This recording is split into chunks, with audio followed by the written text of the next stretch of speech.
नमस्कार मित्रों, मैं हनुमान छिपा आप सभी का एनवीरा ऑनलाइन क्लासेस के अंदर हार्दिक स्वागत और अभिनंदन करता हूं। दोस्तों, आज अपन पढ़ेंगे कक्षा 10वीं का पाठ अष्टमा। दोस्तों, आज हम पढ़ेंगे कक्षा 10वीं का 8वां पाठ पढ़ेंगे। दोस्तों, 10वीं कक्षा का 8वां पाठ पढ़ेंगे। दोस्तों, पाठ का नाम है कर्मयोगी स्वामी केशवानंद। कर्मयोगी है ना, कर्मणि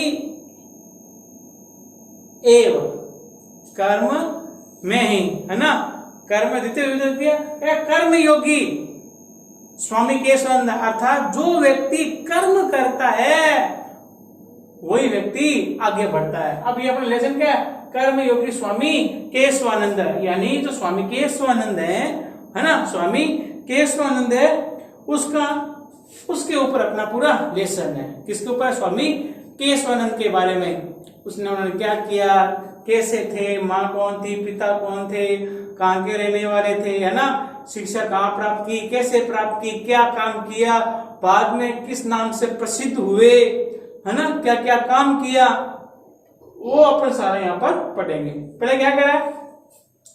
स्वामी केशवानंद से जन्म पौष मासे 1900 विक्रम संवत्सरे ईस्वी संवत 1883 राजस्थान से सीकर जनपदे मगलूना ग्रामे अभवत। मगलूना गांव में,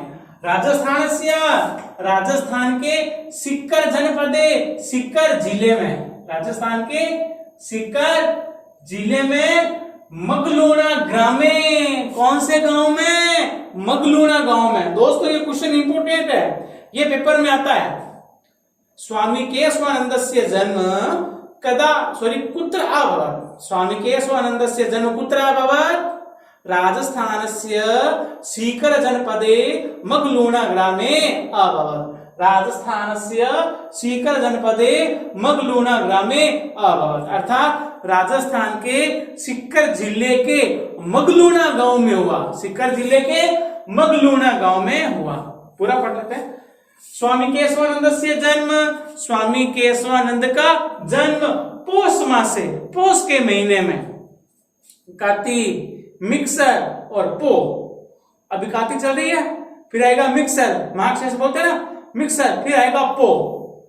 जनवरी में आता है वैसे पो का महीना है ना, आधा जनवरी में होता है, आधा दिसंबर में होता है लगभग, है, जिसमें अपन पौष बड़े बनाते हैं ना, गुलगुलिया, दही गुलगुलिया, है ना, या फिर मिर्ची बड़ा घर पे निकालते हैं ना बड़े वगैरह, तो पौष के महीने में होता है सारा। सर्दी रहती है ना, बरसात आती है, ओस रहती है बहुत ज्यादा, तो वो महीना होता है पौष का। आधा 15 दिन दिसंबर, जनवरी दिसंबर ये रहता है।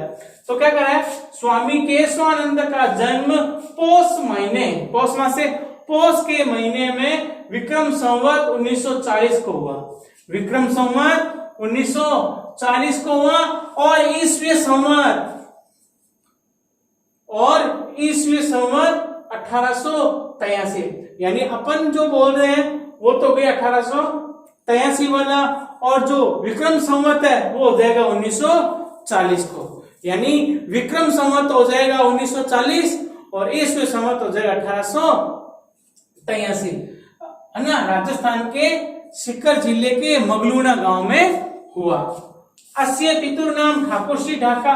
अस्य पितुर नाम, इनके पिता का नाम ठाकुर श्री ढाका था। दोस्तों, ये भी आता है स्वामी केशवानंद से पितरु कौ आस्ताम, माता पिता कौन थे? तो अस्य पितुर नाम, यानी स्वामी केशवानंद के पिता का नाम क्या था? ठाकुर श्री ढाका। क्या नाम था? ठाकुर श्री ढाका। और मां का नाम था सारा, मातुश्य नाम, और मां का नाम क्या था? सारा।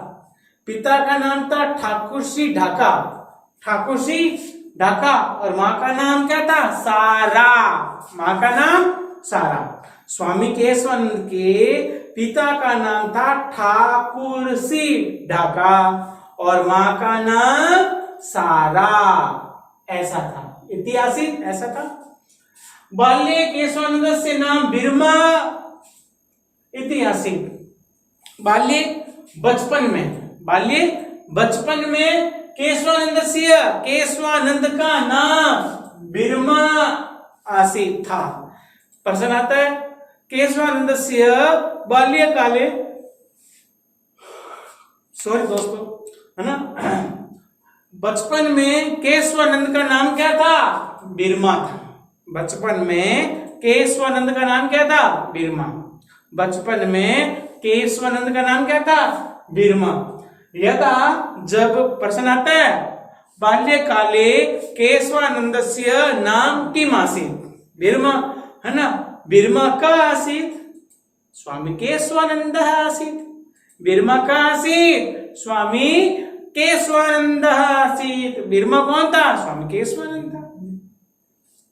यदा ऐसा बालक, यदा यानी जब, ऐसा यानी यह, जब यह बालक यानी लड़का सप्तवर्ष कल्प, सप्तवर्ष 7 वर्ष, सप्तवर्ष 7 वर्ष, जब यह बच्चा 7 वर्ष का था, आसित यानी था, जब यह लड़का 7 वर्ष का था, बाल बच्चा, जब बच्चा लड़का, जब ये बच्चा 7 वर्ष का था, तदेव, तभी, उष्ट्रम एकम आश्रित्य, एक ऊंट का सहारा लेकर, रतनगढ़ स्थले, रतनगढ़ स्थान पर जीवन यापनम कुर्वन्, जीवन यापन करते हुए, अस्य, अस्य कस्य, स्वामी केशवानंदस्य, स्वामी केशवानंद के पिता दिवंगतः मृत्यु को प्राप्त हो गए। अर्थात जब यह बच्चा 7 वर्ष का था, बच्चा कौन? बिरमा, स्वामी केशवानंद, जब यह बच्चा 7 वर्ष का था, तभी एक ऊंट का आश्रय, आश्रय सहारा लेकर रतनगढ़ स्थान पर, रतनगढ़ है चूरू जिले में है, रतनगढ़ का है चूरू जिले में है ना, रतनगढ़ स्थान पर जीवन यापन करते हुए, क्या यापन करते, यानी वो सीकर से कहां आगे? सीकर से आगे रतनगढ़, सीकर से कहां गए? रतनगढ़ आ गए। रतनगढ़ के अंदर उन्होंने क्या किया दोस्तों? जीवन यापन करने लगे। रतनगढ़ को किसके सहारे से आए थे? ऊंट को, ऊंट है ना, ऊंट, एक ऊंट का आश्रय लेकर ऊंट गाड़े थे, आज भी है ना, इस साइड में थली जो बोलते हैं ना अपन, थली, बीकानेर, है ना, बीकानेर, चूरू, रतनगढ़, है ना, इस साइड में आज भी ऊंट गाड़े खूब चलते हैं दोस्तों। इस साइड में नहीं है, जोधपुर बेल्ट में इतने ऊंट गाड़े नहीं है, वहां पे ज्यादा ऊंट गाड़े बहुत है ना, बजरी को लेकर जाने के लिए, पानी की टंकी के लिए, हैं, पटियां, छीने जो होती है ना, छीना बोलते हैं पटियां, पटियां ढोने के लिए, माल ढुआई के लिए, माल ढुआई कहते हैं ना सामान की, उसके लिए बलद भी है, बैल भी है और ये भी है, दोनों है। ऊंट ज्यादा है ना, ऊंटों का प्रयोग ज्यादा होता है। तो क्या कह रहा है? जब वो बच्चा 7 वर्ष का था, तभी उष्ट्रम एकमाश्रित्य, एक ऊंट का आश्रय यानी सहारा लेकर रतनगढ़ स्थान पर जीवन यापन कुर्वन्, जीवन यापन करते हुए, कुर्वन् करते हुए, यानी वो रतनगढ़ में अपना जीवन जीने लग गए, करते हुए, अस्य पिता, इसके पिता दिवंगता, मृत्यु को प्राप्त हो गए। अर्थात जब बिरमा की 7 वर्ष की अवस्था थी, कितने वर्ष की? 7 वर्ष की अवस्था थी, तब इसके पिता दिवंगत हो गए। पिता कौन थे? ठाकुर सिंह ढाका, ठाकुर सिंह ढाका। जब बिरमा 7 वर्ष का था ना, तब इसके पिता की मृत्यु हो गई। ठीक है, वो कहां से कहां आए? वो सीकर जिले के मगलूना गांव से काए रतनगढ़ में आए हैं, काए रतनगढ़ में आए, किसका सहारा लेकर? ऊंट का सहारा लेकर। ठीक है, पितु प्रयाणात् प्रागेव विपन्नतायां श्रेष्ठी गृहेषु गोधू मादि पेषणम पात्र मार्जनम इत्येव आदि भी कार्यैः यथा कथंचित काल यापनम कुर्वन्ति अस्य बालस्य वरा की माता इदानीं वेधव्य कारणात् इतोपि विपदा अभिभूता अभवत्। अभवत का मतलब होता है दोस्तों हो गई।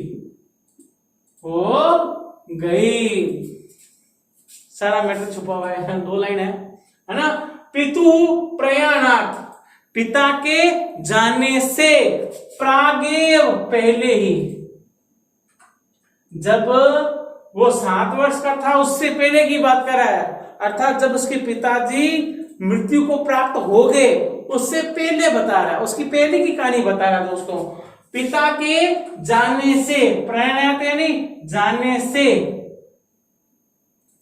पिता के जाने से पहले ही विपन्नतायां, संकट में, क्योंकि वो पैसे वाले थे नहीं, गरीब थे, तो कह रहा है पिता के जाने से पहले ही विपन्नतायां, संकट के समय में, श्रेष्ठी गृहेषु, सेठों के घरों में, गोधूम आदि, है ना, गेहूं आदि, पेषण, पीस करके, गेहूं पीसते ना घटी में, उस समय घटी चला करती थी, और आजकल तो घर घर घटियां हैं, इतनी सी मशीन आती है ना, 3.5 फुट 4 फुट की मशीन आती है छोटी सी, उसके अंदर आप सब कुछ पीस सकते हो, गेहूं पीस लो, है ना, दाल पीस लो, आप अपने सब्जी के जो सामान होते हैं ना छोंकने वाले, वो सारे सामान, हल्दी वगैरह, है ना, सारे पीस लो, इतनी सी मशीन आती है दोस्तों। अब हाँ, घटी की जरूरत ही नहीं है, बस बटन दबाना, आप तो बटन दबाओ, यूं तैयार है ना, बटन दबाया तैयार है, सब ऑटोमेटिक सिस्टम आ गया दोस्तों, किसी की जरूरत नहीं है।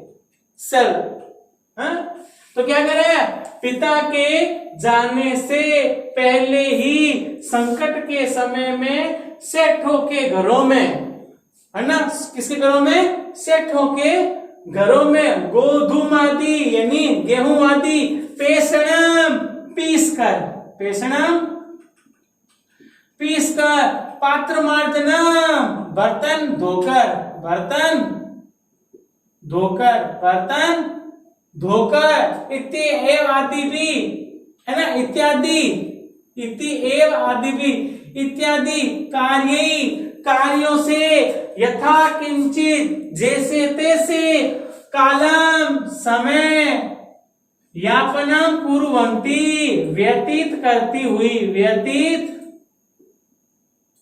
करती हुई, समय व्यतीत करती हुई, अस्य, इस, बालस्य, बालक की, वरा की, बेचारी, माता, माँ, इदानीम, इस समय, इदानीम, इस समय, या अब, वेदव्या, विधवा, विधवा यानी विधवा, कारणात्, के कारण से, इतोपि, यहां से भी, विपदा अभिभूता भवत्, संकट से ग्रस्त हो गई।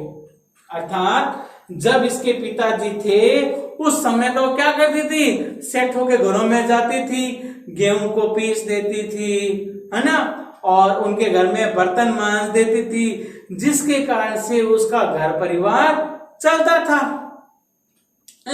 अब क्या हुआ, अब इस बेचारी माँ की तो, अब इस बेचारे माँ तो क्या होगी, विधवा होगी, जिसके कारण से अब वो सेठों के घरों में काम भी नहीं कर सकती, सेठों के घरों में काम भी नहीं कर सकती, इसके कारण से वो अब इस दौर में और विपदा से ग्रसित हो गई।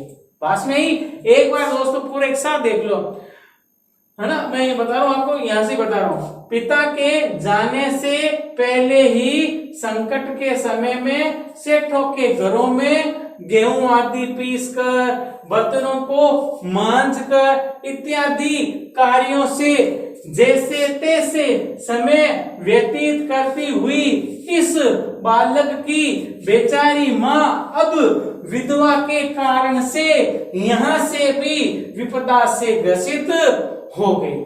यानी पहले तो सेठों के घरों में काम करके अपना समय व्यतीत कर लेती थी, मतलब खाना पीना मिल जाता था।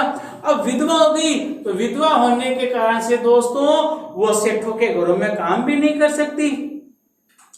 सेठों के घरों में काम नहीं कर सकती, और सेठों के घर में जब तक काम नहीं करेगी तो अन्न पानी नहीं मिलेगा। इसलिए वो विधवा होने के कारण से और विपदा में ग्रसित हो गई। क्यों? जो पैसे कमा रही थी, 2 पैसे खाने पीने का सुविधा तो थी, वो भी अब खत्म हो गई। फिर क्या कह रहा दोस्तों? उच्चते कहा गया है, उच्च निश्चय ही कहा गया है, छिद्रेषु अनर्था बहुली भवन्ति। छिद्रेषु अनर्था बहुली भवन्ति, है ना, कमजोरियों में परेशानियां बढ़ जाती है। अर्थात जब व्यक्ति कमजोर हो जाता है, जब व्यक्ति कमजोर हो जाता है तो उसकी परेशानियां बढ़ जाती है, या फिर परेशानियों में परेशानियां बढ़ जाती है। जब व्यक्ति परेशान होता है तो उसकी परेशानियां और बढ़ जाती है?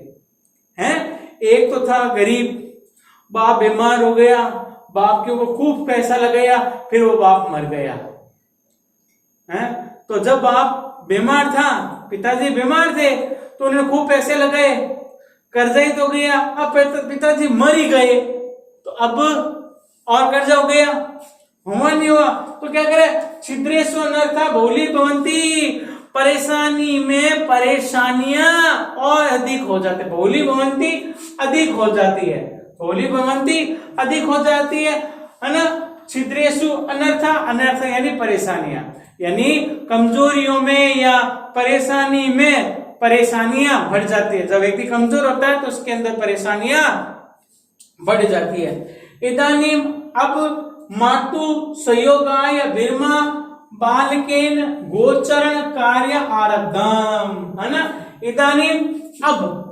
इदानीम अब मातु, माँ के संयोगाय, संयोग के लिए, अब माँ के संयोग के लिए बिरमा बालक के द्वारा गोचरण कार्य आरब्धम शुरू किया। अब बिरमा बालक के द्वारा गोचरण का मतलब होता है दोस्तों गाय को चराने का काम। गोचरण का मतलब अब माँ के सहयोग के लिए बिरमा बालक के द्वारा गाय को चराने का कार्य शुरू किया गया। अर्थात बिरमा ने कौन सा काम शुरू कर दिया?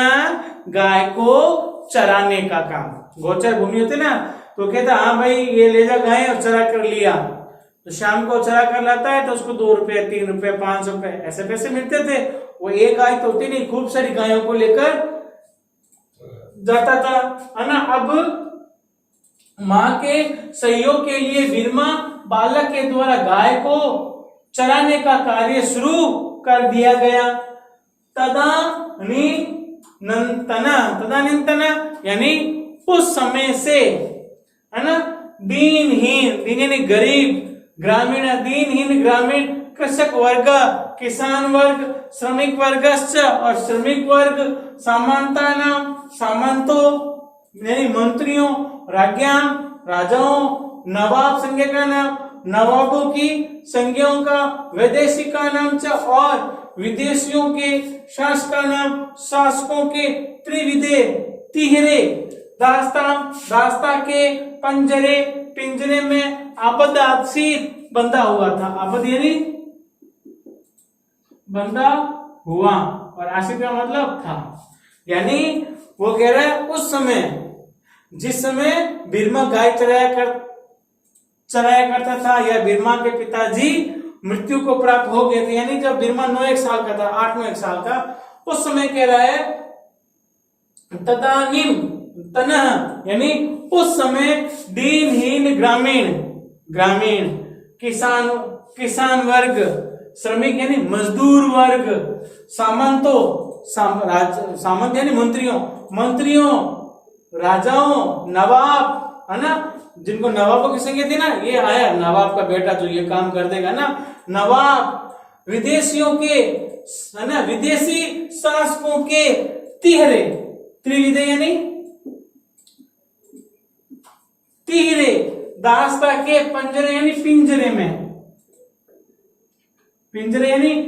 में बंधा हुआ था। यानी उस समय दास्ता उस समय दीनहीन ग्रामीण, जो गरीब लोग थे, ग्रामीण किसान, मजदूर वर्ग, सामंत और राजा, है ना, नवाब, विदेशी शासकों के तिहरे, विदेशी जो शासक थे ना उसके तिहरे, है ना, तिहरे दास्ता के पिंजरे में बंधे हुए थे। ऐसा क्यों? जो मजदूर वर्ग होता दोस्तों वो खेती करता था। अब उसने एक खेत बोया तो खेत के लिए उसको पहले अनाज चाहिए, बोने के लिए चाहिए ना, तो वो लाता था। कैसे लाता? उधार लाता था। लाया तो फिर उसने पूरा खेत जोत लिया। अब उसमें क्या था है, राजा का टैक्स अलग लगेगा, विदेशी शासकों का टैक्स अलग लगेगा, मंत्रियों का अलग लगेगा। ऐसे ऐसे करते करते दोस्तों जो खेती करता था उसके पास मात्र थोड़ा सा ही अनाज मिलता था, है ना, बाकी सारा तो उसका टैक्स में ही चला जाता था। बाकी इसमें चला जाता था, टैक्स में ही चला जाता था। अब देख लो, आज मैं खुद का मेरा बिल आया हुआ है, बिल आया मेरे 746 रुपए आया हुआ है, ठीक है ना। मेरा विद्युत खर्च कितना है? 250 रुपए, ठीक है। अब मेरे ऊपर एक्स्ट्रा चार्ज कितना लगाया हुआ है? अब देख लो, आप निकाल लो, 246 में से 50 निकाल लो, ये 6 है ना, ये 9, ये 400 और कुछ रुपए टैक्स लगे हुए हैं। आप देख लो, है या नहीं है? तब क्या है, जो वो पहले उसमें चल रहा था वो शुरू हो गया है। फिर क्या कह रहा है यहाँ पे ये, यानी वो विदेशी शासकों के तिहरे पिंजरे में बंधे हुए थे। रोरव नरक प्राय ही तेसाम जीवनम आसीत। रोरव नरक, एक नरक होता है रोरव, यानी जिसमें सिर्फ रोना ही रोना होता है और कुछ भी नहीं, है ना। जिसको देखो वो रो रहा है, जिसको देखो वो रो रहा है। हाँ, तो क्या करे, रोरो नरक प्राय ही तेसाम जीवनम आसीत। उनका जीवन रोरव नरक के समान था। उनका जीवन कैसा था? रोरव नरक के समान था। उनका लगभग जीवन कैसा था? रोरव नरक के समान था। अयम पुनः गंडस्य ऊपरी पीठ का समृता, या फिर गंडस्य ऊपरी पीठ का यानी फोड़े के ऊपर फोड़ा, गंडक से ऊपरी पीठ का यानी फोड़े के ऊपर फोड़ा, यानी फुंसी के ऊपर फुंसी। जैसे आपके कहीं लगी हुई है, आप जा रहे हो, फिर आपके चोट कहां लगती है? जो लगी हुई है ना उसके ऊपर चोट लगना, तो उसको बोलते हैं गंडक से ऊपरी पीठ का, यानी फोड़े के ऊपर फोड़ा या पचिए के ऊपर पचिया, है ना। तो क्या करे, यह फिर गंडक से ऊपरी पीठ का, है ना, फोड़े के ऊपर फोड़ा, समृत के समान, यत कि भयंकरो दुर्भिक्षो काल समापन। भयंकर दुर्भिक्ष काल, अकाल का समय आपन्ना शुरू हो गया। उस समय क्या हुआ? भयंकर दुर्भिक्ष यानी अकाल का समय आ गया। छप्पनिया अकाल, कौन सा अकाल आ गया? छप्पनिया अकाल, है ना। कुख्यात विक्रम संवत 1956, विक्रम संवत, कौन सा संवत? विक्रम संवत 1956 तमस्य तस्मिन् दारुणे दुर्भिक्षे प्राण धारणमपि दुर्भरम आसीत्, यानी कठिन था। दुर्भरम यानी कठिन, आसीत् यानी था।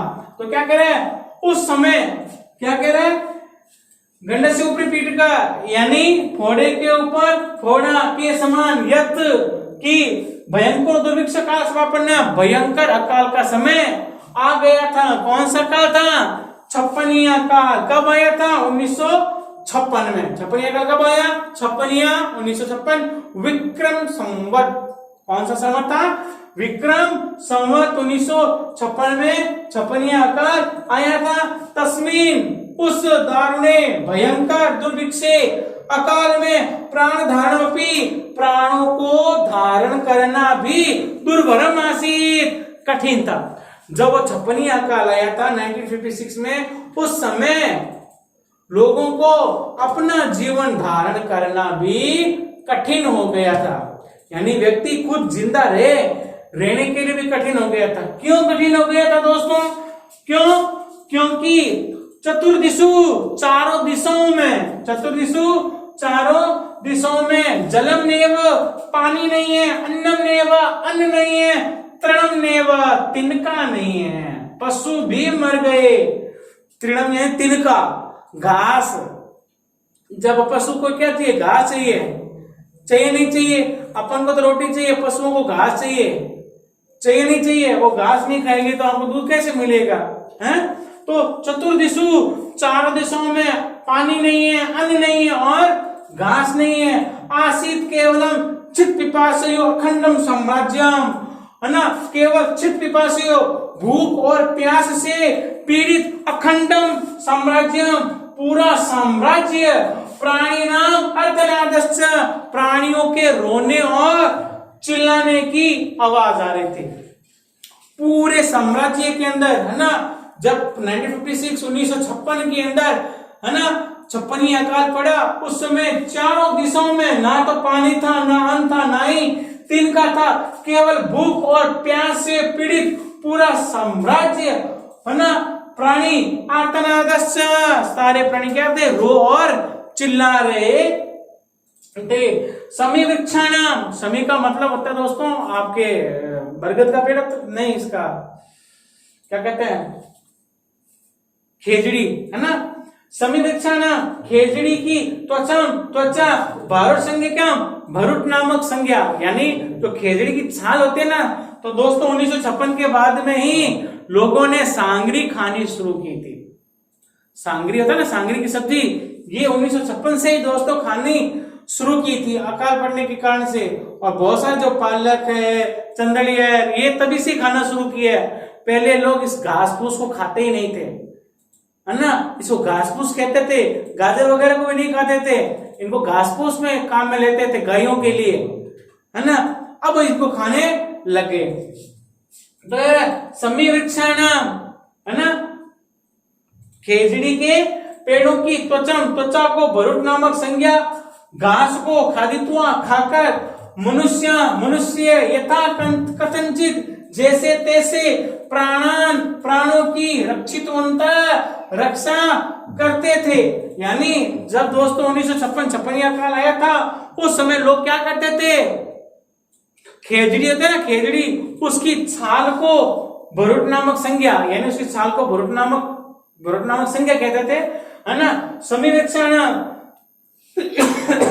सन, यानी खेजड़ी की त्वचा को खा करके, खेजड़ी की त्वचा को और घास को खा करके मनुष्य जैसे तैसे प्राणों की रक्षा करते थे कि बस अपने प्राणों को बचाना है, अगर अपन 2 दिन जिंदा हो रहेंगे तो फिर बरसात आ जाए, ऐसे करते रहे हैं। फिर क्या करें दोस्तों, पशु प्राय काल कवलिता, पशु तो लगभग दोस्तों उसमें मर गए थे, बहुत सारे पशु मर गए थे उस समय। पशु क्या, इंसान ही मर गए थे। 56 अकाल में दोस्तों बहुत लोगों की मौतें हुई, सबसे ज्यादा मौतें हुई पशुओं की। आदमी तो फिर भी कुछ खा पी ले रहा था, इधर उधर कर रहा था, पशु कहां जाए, तालाब में पानी नहीं है तो पशु कहां जाए, हैं, तालाब कुआं, तालाब में पानी खत्म हो गया तो पशु तो मरेंगे ही, है या नहीं है। तो सबसे ज्यादा 56 काल में पशुओं की मौत है, मनुष्यों से ज्यादा पशुओं की, है ना। पशु लगभग क्या करता, उस समय मर गए थे पशु, तो उस समय जो समय था ना, वो समय पशुओं को खा गया था, है ना। पशु लगभग समय के अनुसार मर गए थे। ये तो माता पुत्र, ये तो माता और बेटा, अपी भी जनपदार्थ, एक नगरी से दूसरे नगरी, ग्रामात ग्रामम, और एक गांव से दूसरे गांव, अटंताऊ घूमते हुए, अटंताऊ घूम आस्थान रहे थे। ये दोनों माता और पुत्र भी एक जिले से दूसरे जिले में और एक गांव से दूसरे गांव में घूम रहे थे। अस्मिन एव अवांतरे, इसी समय, है ना, सततम लगातार दुर्भिक्ष प्रताड़ने, है ना, अकाल के कारण से, अकाल के प्रताड़ना के कारण से, प्रताड़ित होने के कारण से, जर्जरित,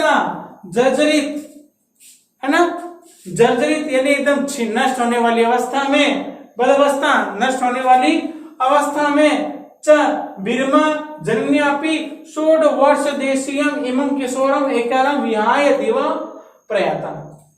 अर्थात इस अस्मिन एवंतरे इसी समय में लगातार अकाल की प्रताड़ना से या अकाल के पीड़ित होने के कारण से जर्जित यानी नष्ट हुई अवस्था वाले, है ना, नष्ट हुई अवस्था वाले बिर्मा की मां 16 वर्ष के इस किशोर को अकेला छोड़ के मृत्यु को प्राप्त हो गई।